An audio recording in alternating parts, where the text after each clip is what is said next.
Alors merci à Idir, à Matou Lounès, à Angelin Préjolcage, à Thomas Fersen et à celui qui nous a accompagnés tout au long de cette année. Je vais parler de Jean-François Kahn, l'apôtre de l'anti-pensée unique. Et on va peut-être parler tout de suite avec Idir. Idir contre aller dans les festivals, comment se place un artiste? Je pense qu'un artiste n'existe en fait que par l'émotion qu'il est censé susciter dans le public. Il peut être aussi un mauvais général de brigade, donc seulement s'il s'est aligné d'autres idées, ce n'est pas un désavantage que de mettre son talent artistique au service de ce discours. Bon, quant à Orange, il se trouve que l'élection récente...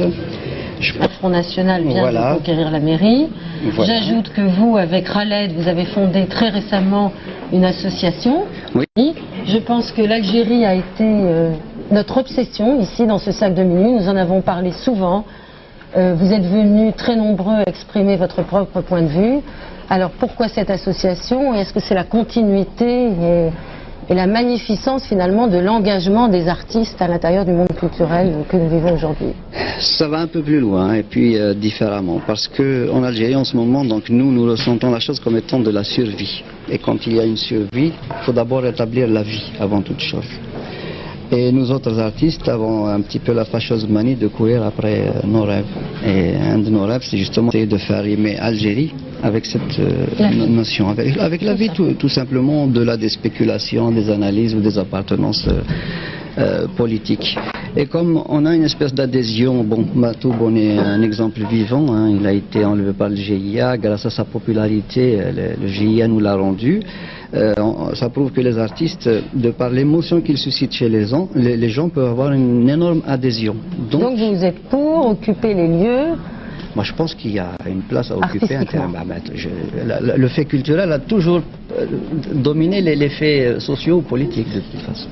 Matou Lounès, alors Matou, vous êtes venu de nombreuses fois au Cercle de Minuit comme acteur engagé. Vous êtes venu après votre prise d'otage, vous êtes venu nous raconter après comment vous avez vécu cette période. Vous êtes venu aussi parler de l'espoir en Algérie, et notamment dans une partie de l'Algérie.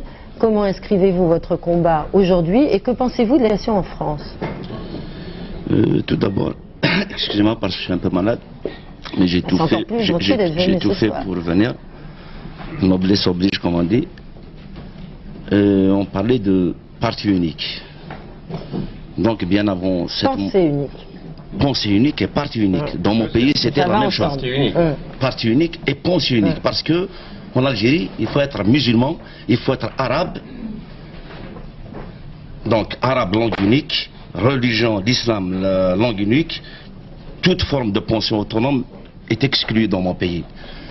Et c'est grâce au mouvement, bien répéter ça, qu'aujourd'hui, on respire un certain semblant de démocratie dans mon pays.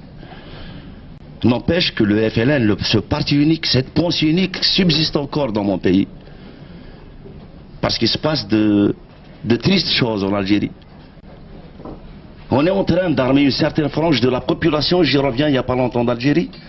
Oui, car vous êtes de ceux qui pratiquent ce pays, vous n'avez pas déserté votre pays. Je n'ai jamais déserté, c'est les circonstances qui m'ont emmené à vivre un instant momentané en France.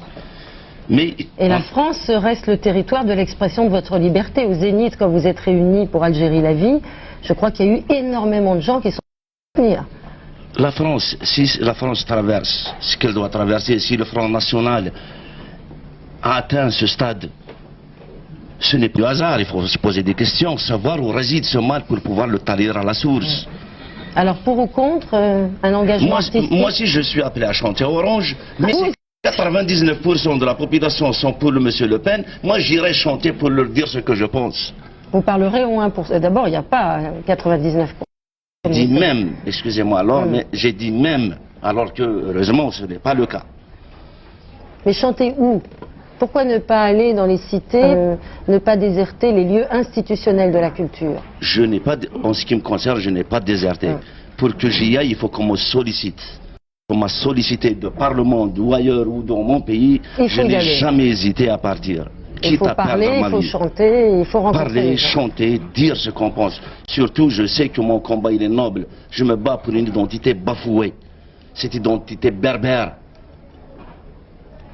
qui est mon oxygène. Parce que bien avant cette montée d'intégrisme, on s'est battu, il est là, quand même, qui est un ambassadeur de notre culture, qui a fait, avant que je n'arrive à la chanson, il était là. Moi, je suis là aujourd'hui d'une autre manière. Mais vous soutenez on son se combat. complète. Heureusement, Ouais. heureusement. Si je ne soutiens pas son combat, je ne serais pas à ses côtés Alors, aujourd'hui. quelle est la place des artistes aujourd'hui dans ce combat pour la vie? Est-ce qu'ils ont une place spécifique? Est-ce qu'ils peuvent parler? Vous avez même l'artiste doit tout d'abord être un libre penseur. L'artiste doit tout d'abord être un libre penseur. Et quand on dit artiste, c'est les prairies de l'honneur. Jean-François Kahn.